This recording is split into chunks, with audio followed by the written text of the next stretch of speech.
Cool. My name's Tucker. I work with Mercer Company, commercial real estate. To our core, we're commercial real estate brokers, industrial specifically.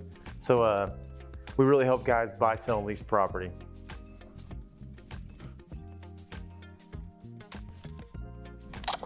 I think first and foremost, I'm a sales agent. I'm also an owner up there, but what I do is two main things really. I got to produce, so I'm in the streets, boots on the ground, kind of running our normal playbook, and then also run and build the sales team. So we got 3 sales guys now, really managing young bucks, developing, and kind of holding our team accountable, and really run what we call action group. But yeah, run and make sure our young bucks are getting better, making their calls and playing ball.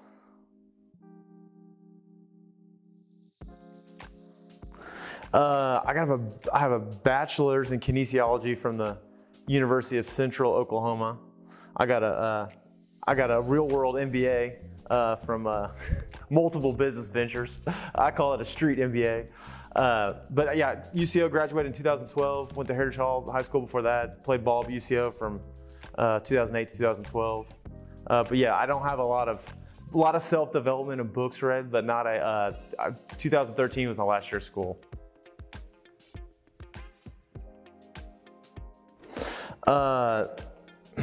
Long, extensive. Out of college, I went right into coaching. So I coached for 3 years, taught PE for 1. After 3 years of that, got a wild hair in me, moved to Oregon, got in the pot business. We were in the farming, we grew, we opened a couple shops, we're in sales up there. Moved back to Oklahoma City, got into medical billing, worked for my dad had a small medical billing company. I worked for them. I'll say dialed for dollars, got into collecting AR. Learned about CPT codes. After that, that's when I moved to Dallas, got into commercial real estate with Jeff Mercer in headquarters in Dallas. Did that for 3-4 years. Moved back. Wes and I started another pod business. It went from little to big. Anyways, moved back, ran that for a couple of years, got out of that, and then my old mentor, Jeff, and I linked back up and started Mercer Company, CRE in Oklahoma City.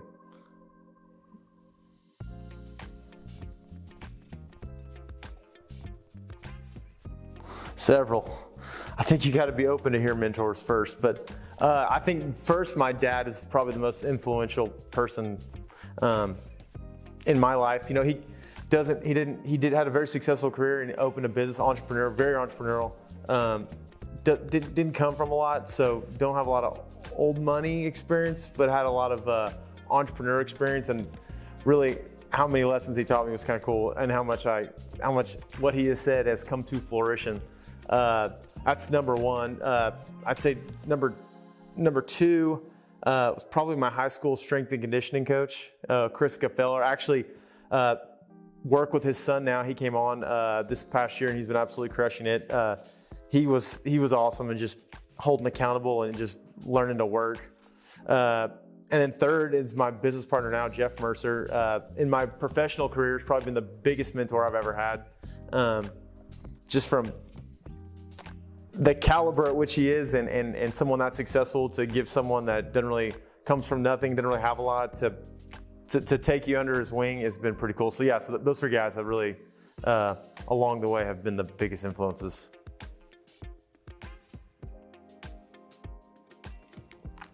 I do. I think anyone who's a 1099 and door-to-door sales has got to have some outrageous internal motivation and really be purpose-driven. But yeah, I enjoy running a team. I enjoy building a team. I think the other cool thing about what we do is, we're B2B sales, and so we really call all type of businesses, and you see very successful businesses, non-successful businesses, but when you're dealing in real estate, you're really dealing with a guy. And so you meet all these business owners along the way that are very smart. A lot of them are very high level, very successful, and when you're around those people, it's cool to hear their story, how they came up, and they usually love dropping knowledge if you're open to listen and ask good questions. And I think my favorite part of what we do is working with those caliber people.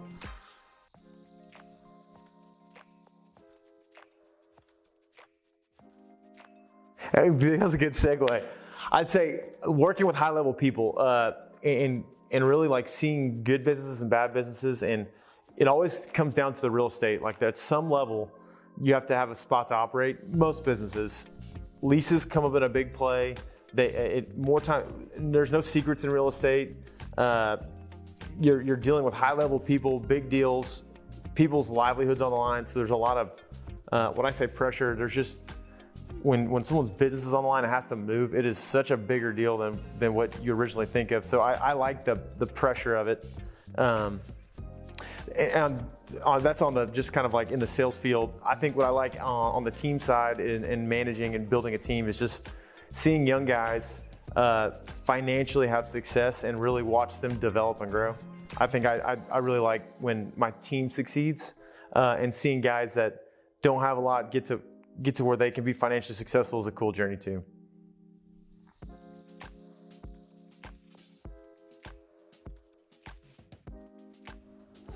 Ooh, worst part. I think the hardest part is door-to-door sales. You've got to have such thick skin, and you've got to be, again, so intrinsically motivated. I think that's the hardest part, and just dealing with the rejection, and not one day or once a day, twice a day. It's just getting comfortable in the uncomfortable, which kind of leads me to the next one. I used to hate uncomfortable conversations, but there comes a point where you've had so many of them, you kind of like, you understand that it's almost like the quality of your life is dictated on how many how many tough conversations you can have. So I think those two would probably be the two hardest.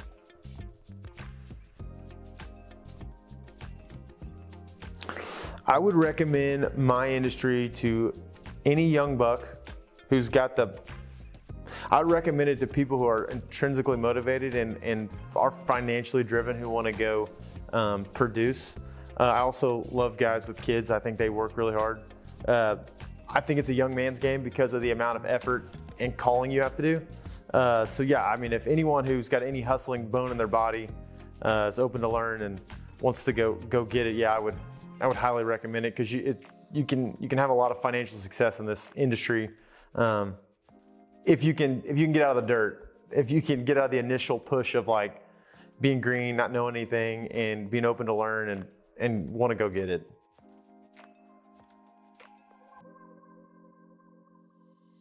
Oh, I've got some good failures. I'm great at failing. What I think our biggest failure is what my old business partner and I we started off real small, real tiny. And I think when you start off small in business, 21 laws of leadership, John Maxwell, the law of the lid, right? Your team can only get as good as you are. And sometimes when you have a lot of success and your company generates a lot of revenue really fast, cash hides flaws and a lot of mistakes that were made. But we started a business with $20,000, ran it up to $13 million, and that business ultimately went bankrupt. That was the biggest failure, of just like getting so big and not really being ready for it and making some key mistakes. But I think that was probably the biggest failure. That being said, so much was learned. So when I said I had a street MBA, like that's battle tested. That's from having so much confidence because you're generating so much revenue from top big for us. I know there's way bigger fish in the sea. To getting to high and going back to the bottom, there's so much you learn. Anyways, it was a great learning experience. And like I said, battle tested.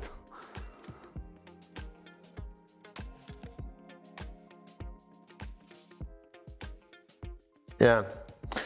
One of them, I think, when our business kind of started going south, and you feel like the world is crumbling, and it's just like it's thick, it's dark, it's heavy. I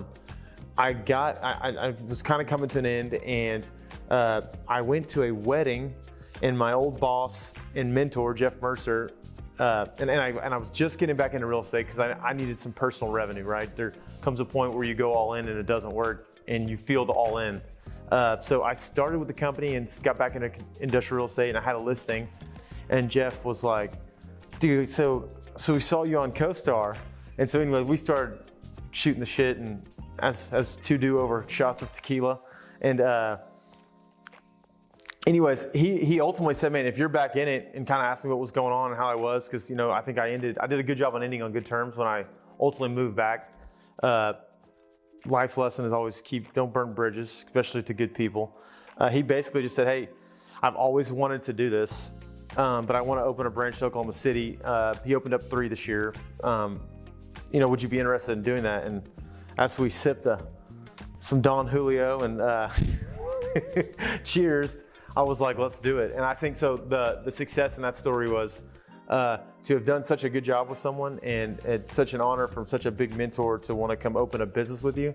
And I think that just like from us having that idea to take it to the finish line and being a year into it, I think has just been an epic success and something I'm super grateful for, the opportunity, and really grateful for great business partners of the whole Mercer company team and everything they've done. So I think that's probably one of my biggest successes. I've had big deals and I've done a bit proud of many things, but that's one of I think probably my favorite.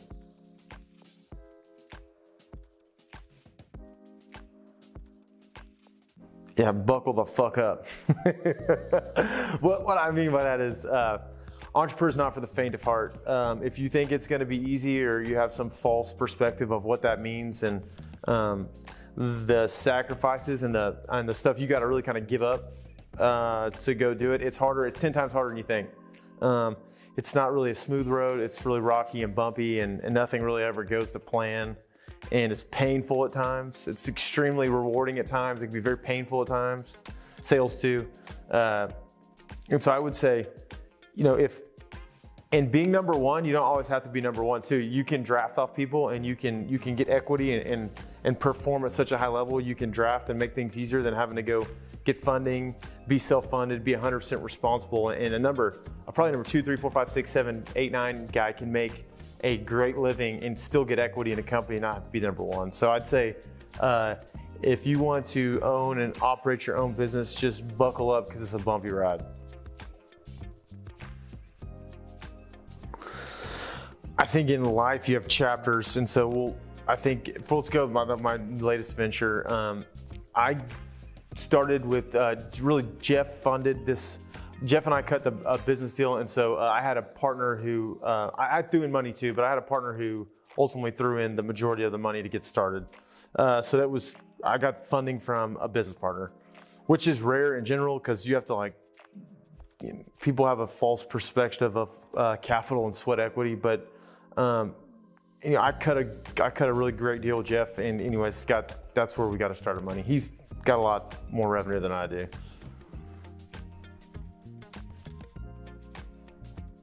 I'd say it hasn't yet. We're in the process. Something I think that gets mixed up too is, you have startup capital, and then what I call once the business is up and running. So say you got a full year of running, and like the business made a profit from like a full calendar year. I think we'll hit that in less than 3 years. We're on path to hit it faster. I just 3, I think, safe. To go pay it all back from every startup dollar to get up and running, I think we should do it in under 5. But we're on the path, and it takes a long time to get started, a long sales cycle, and what we do specifically. So it takes 6 months to a year of running before you really get to, you start getting full steam and hitting ahead.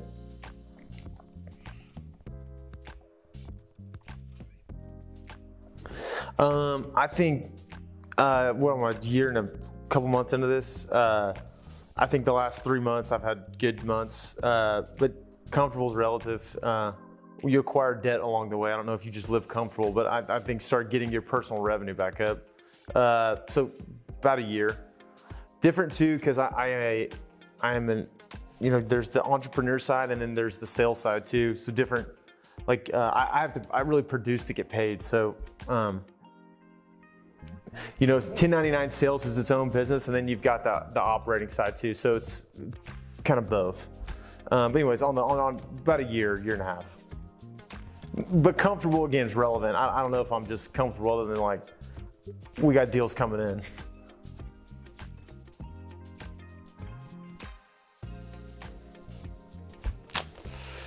I think there's, again, chapters. I think when I got into 1099 sales for the first time, I didn't really know what I was getting into other than just I knew how to work hard. I came into a system though that had a defined system with set parameters. And I really just came into the program and ran the playbook. To start our first when Wes and I started, we really took the model of Mercer Company, and we were a sales team in general, distribution and sales. And I took the playbook and just implemented the same playbook. So just kind of running through it, just knowing that if you have structured sales and accountability, like your sales go up. I think, so running the playbook, implementing the playbook, getting into so many things past sales, which helps you understand operating. So really, this time, this business endeavor, really just having a runway, being with a group of people that have already done it, and having a really proven model, and they really needed more of an operator, and someone who's boots on the ground, who closed the door Fridays. So I didn't have, what we're doing is not rocket science. I didn't reinvent the wheel.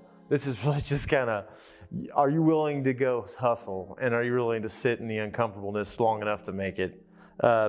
So I had a lot of mentorship to get to where we started in a proven really model, other than just like putting in the legwork to do it. Did that answer that? All right. Big break. I'm still waiting. I don't know, we've hit some good deals. My first big break.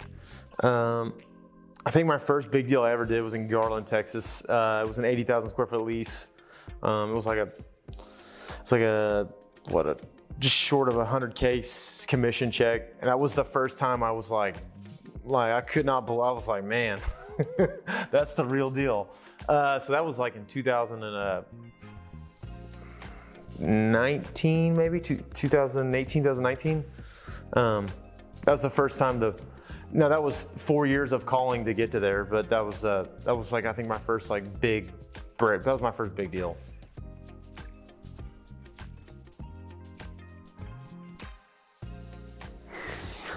Great question. I'm big on goals and vision driven. So I think I'm the ones I write every morning. I've always wanted to be $1 million broker. So that means you gross $1 million in sales. Personal one, I always wanted to net $1 million in a year. That's post taxes. A lot about my goals have kind of changed in the past year, of more team driven, but want to get my company to a $5 million company in under 5 years. Want to provide a platform for every one of my sales guys to be netting over $250K a person after taxes. Those are kind of my big business goals. In the market, want to be the #1 transactional brokerage in the market. There's short-term goals too. I think that's a 5-year goal, right? I want to be top 10 this year, top 5 the year after that, top 3 after that, and then we should be close, if everything goes to plan, right? I think those are like my ones I write. I've got personal goals about stuff I want, and family goals, and they're all not business goals, but in sense of entrepreneurship, those are my big ones.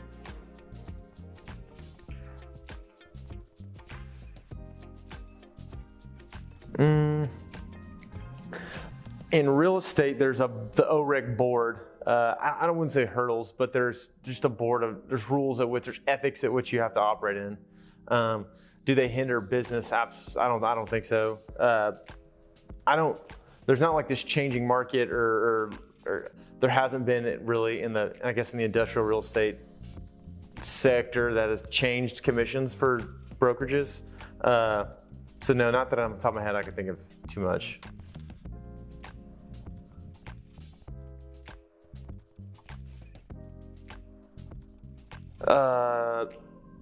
Not twofolds. Let's talk about sales first. I think anyone who's 1099, the risk factor is the self-doubt of, I have no guaranteed money, and I wake up and rent starts at 12 o'clock every day. And I think that's, in general, in sales, when you get into it's probably the hardest risk factor. If you run the playbook, it's really undefeated. And if you put in the work, like, you're betting on yourself. So once you can get your head around, I don't make a salary, but I don't have no cap. And if I go put in the work and having the faith and trust, I always say trust your process, that goes away quickly. And the second you start having success and just really running the playbook of I prospect every day of the week. I do 50 calls a week over and over and over and over. In 3 years, you can't lose. It's impossible.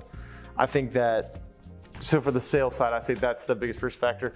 I think if you look at the market and just getting debt right now, I think interest rates have set in but they talk about the market being hard, but just sales are hard right now because I think everyone's feeling rates officially. And so debt's expensive, prices are still high. And so the sales it's harder to sell buildings right now. And so you really got to go chop wood and go hustle on the tenant rep side, which is a young man's game. And that it's not like I sold and I'm done. It's like, man, you did the deal and the guy moves in and there's 20 other problems to solve and he's got to deal with, it's just a lot more work. So I think right now, if you just look at, I think rates make our industry hard right now in sales. There's not really layup sales right now. Everything's the hard way. Yeah, which time? I've hit it. I think to make it anything, you have to have this high level of risk. And I think without any level of risk, if you're gonna be comfortable all the time, you're just gonna live a very average, comfortable life. And I think when you go risk things and you put the money out there, you get used to putting it all out there, I think that's ultimately how you make it. And so I think our Wes and I's last business, we put every single possible thing we had into it. And then when we rode it till the wheels wouldn't run anymore and finally had to pivot. And yeah, so I mean, you can't really file bankruptcy in pot, so you got to deal with it in other ways. But yeah, I mean, if I've been bankrupt, I would say that's definitely bankruptcy.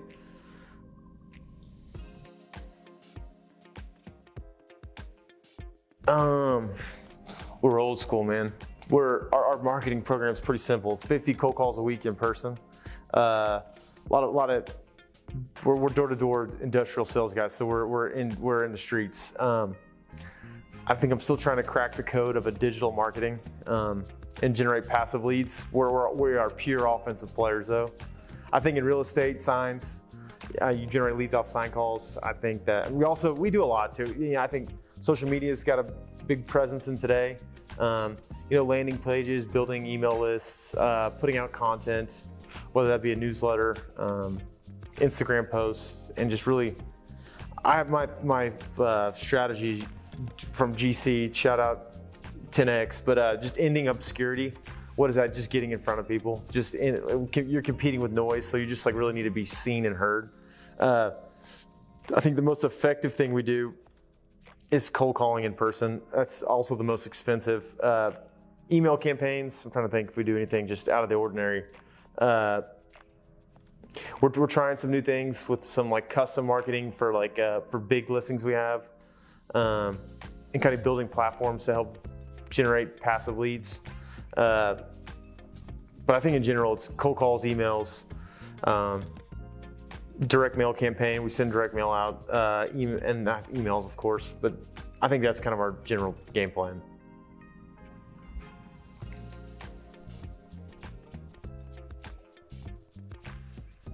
That's a great question. I don't know if I've been great at this, but partners, man, when you start a business with someone, there's it's this relationship that you spend more time with them than your family, right? So these people, you really are when I say intimate, you just spend a lot of time with them. Along that, there's hard conversations, there's good times, bad times, and everything in between. So I think the best way to deal with partners, or at least the most effective, which is probably the hardest, is just, being super transparent. Don't be a shitty person. Have the hard conversations. I've had great partners. I've had not great partners. I've talked about Wes a lot on this, but you talk about Wes, my best friend, that was a great partner, right? So he calls me at 3 a.m. in the morning to this day. We don't work together as much, but to this day, I'd answer at 3 a.m. I've got partners I've had in the past that I call phantom partners that aren't really real. And you don't answer their call at 3 a.m. in the morning. And so just when things get hard, you really see everyone's true side. And just being I think having good partners helps dealing with good partners easier. But I think just being direct up front and honest, and just evaluating, like having the hard conversations, I think is the best way. I think it's really hard to, when you start up, sometimes you got friends, you're in a lot of business with friends, and sometimes friends don't have the same vision, aren't willing to work as hard, have difference of opinions. And so just like coming together and talking through that and really communicating, and when things get hard, sticking on the table and communicating, I think is probably the best. One thing on phantom partners, equity and sweat equity aren't the same thing, and a guy who's not willing to put in money and have skin in the game, and I mean something that is skin in the game, are what I call phantom partners. Very rare do I think those guys work out. I'm sure they have in the past, not all do. And so when shit hits the fan, I think you see I think you just see how everyone operates, and then those guys that you come together with and are battle tested with, and you'd go in the foxhole with, those are guys you'd ride with forever. Employees is hard too. I think that the test of time is managing people. That's the hardest part of work. I say human capital, but what I mean by that is just like your team you put together that's ultimately paid. It comes back to uncomfortable conversations. Being able to sit there and like have clear expectations, hold expectations accountable, and then be consistent with expectations. I think that's the best. I'm not saying any of those are easy, but just clear expectations up front, and everyone knows what they're expected to do. Not getting in the entrepreneur dilemma of enabling indecision or enabling lack of thinking, and like not answering every question, and instead of saying, oh, do it like this, be like, oh, how would you do this? You'd walk me through, this is your job, your role in a startup. I know it's not perfect, but how would you do it? And just empowering people to think, I think it's really good for employees. It's really hard too sometimes, especially when you're like, oh, I can do it better and faster. That's really not how you grow a team. I learned that the hard way. And when you enable people not to think, it all comes to you and it's unmanageable. So really empowering people through and encouraging decisions and autonomy. So anyways, I feel like when I have done that, has been the best. I have made many mistakes along the way, and everything I've learned is by messing it up. So I'm sure I have not done that too, but I think in the back half of my managing career, I really try to talk through and get people's ideas before I offer a solution. That's really my kryptonite, is offering solutions when they need to think about it. So I think that's the best. And then accountability. What are you accountable for? What are you reporting? What are you tracking? What are you accountable for? And let's talk about it if you're not hitting this accountability, and like let's talk about what happened. And I think treating people like people, like instead of saying, hey, you didn't hit your quota, you didn't perform, of like, man, what's up? You good? Like, is everything in your life good? And then just understanding and being reasonable with people. Like, people have a lot of stuff going on, and you need people, and you have to have them, and they are the most valuable asset in a business. We're in the people business, and checking on them as a person, treating them like people. And then there's a level of accountability though, like if it just continues and you have the conversation 3 times and nothing changes, it's probably not for you, and it's better to fire fast than keep a bad person around, because a bad person around is like, it's so detrimental. It'll take you, it will cause so many problems and take you the other direction that you should have fired that person 6 months ago, but you liked them and kept them when they weren't doing anything. So I've done that too. So anyways, I don't hope that answered. That was long-winded, but.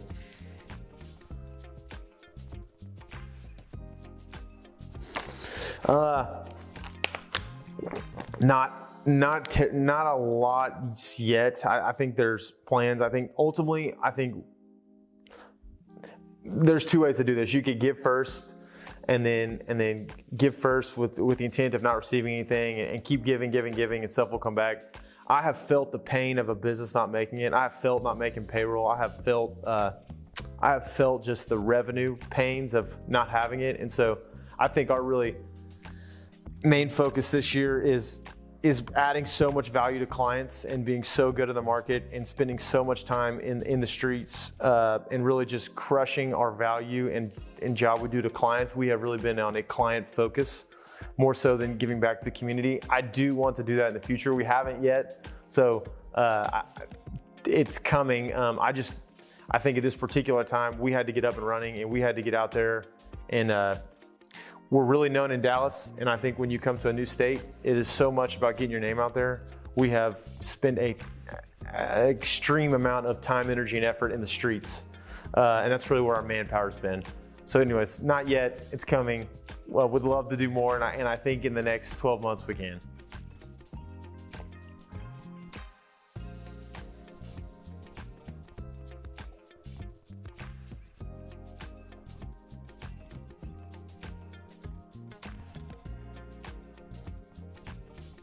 Hell yes. Everyone's got their own things. Everyone's into whatever. There's a couple things I like to do. First, fitness has always been my stress reliever.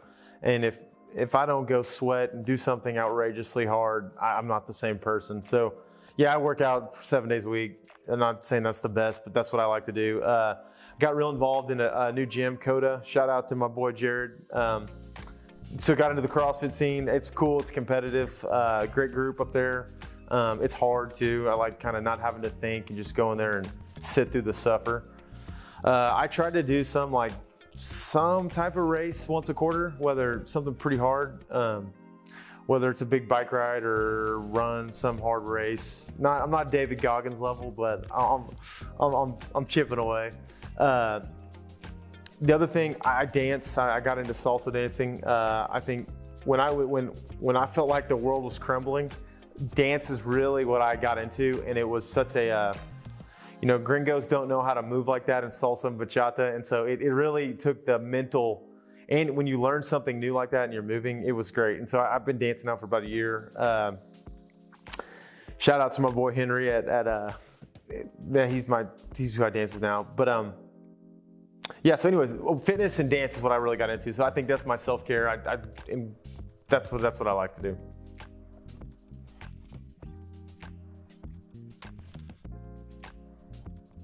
Yeah, just Instagram, at Tucker_Cason_, at Mercer Company, CRE_OKC, mercercompany.com, /Oklahoma City. Those are our main ways. Hit me on my cell anytime. We're open for business 24/7. But anyways, those are our main platforms we're on. All right. And from all of us at Turtlesmith.com, thank you very much, Tucker, for taking the time to answer our questions today. Cool.